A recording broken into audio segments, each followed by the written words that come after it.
Hi, my name's Mike Gill. I'm the author of this book, An Act of Sedition. Now, An Act of Sedition is based in the UK in the not too distant future, and it's a story about how democracy is so fragile that an election can actually take it away. Now, we're seeing this kind of thing happen in the world, in different parts of the world, and the potential for it happening in the UK is always there. Now, this is based in the not too distant future, so lots of references are very current throughout. Now, the story has a hero, and that's Ambrose Jackson. He's a very reluctant hero. He don't want to be a hero. He was happy with life as it was. But all of a sudden it becomes disruptive because he's caught in a demonstration that he didn't intend to be at. And the book begins by him waking up in a cell in central Manchester, in a place called Collyhurst, just outside of the centre of Manchester. He wakes up and he's surrounded by a lot of people. He's coming out of his coma. He don't quite understand where he is. All he understands is that he feels pain all over his body. He's woken with the voice of an Irish guy called Malachi. Malachi becomes his friend and his political mentor in a short while, but at first Ambrose is highly suspicious of Malachi. He's not his type. Ambrose is a very successful journalist and economist, and he's an author. He's doing really well with his life, and he does not want it to be disrupted by these revolutionary types that he's surrounded with. He doesn't know why he's there, but he starts to remember. That he was caught up in a demonstration that he didn't intend to be at, but he'd left his beautiful flat, beautiful apartment in Castlefield. He was heading towards Deansgate, where he was going to go to a nice bar and drink nice cold beers with his successful friends. And I'm going to read a little bit from this.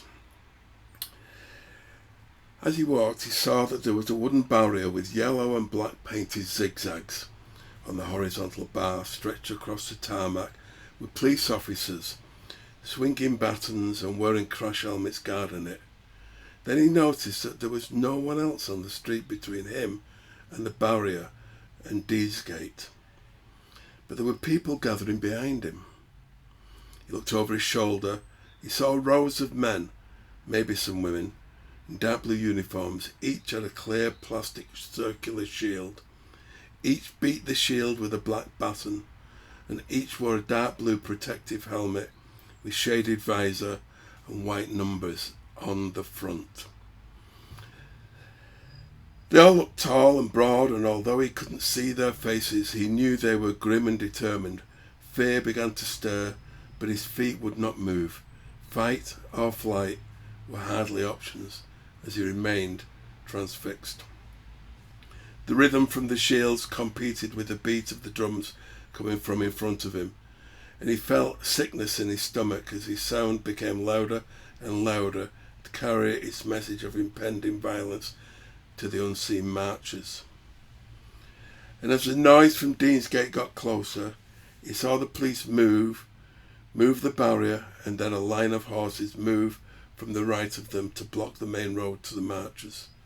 With nowhere to go, they began to walk towards him, still playing and chanting away until they noticed the ranks of blue in front.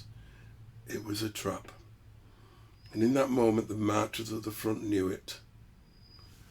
Now, at that point, the marchers from behind were attacked by all sorts of racist, fascist thugs in collaboration with the police. And the march became an absolute chaos. People ran in fear, people being attacked left, right and centre. And Ambrose was himself pushed down by a charging horse and then beaten as he lay there. And Malachi, his soon-to-be friend, rescued him, dragged him away, and then they were both arrested, and he wakes up in a cell. This is a book that I hope that people will enjoy. Of course, it's a serious book. It's a dystopian novel, but it's also got a lot of love. It's got a lot of humour. It's got a lot of how the future can be changed by fighting back against oppression.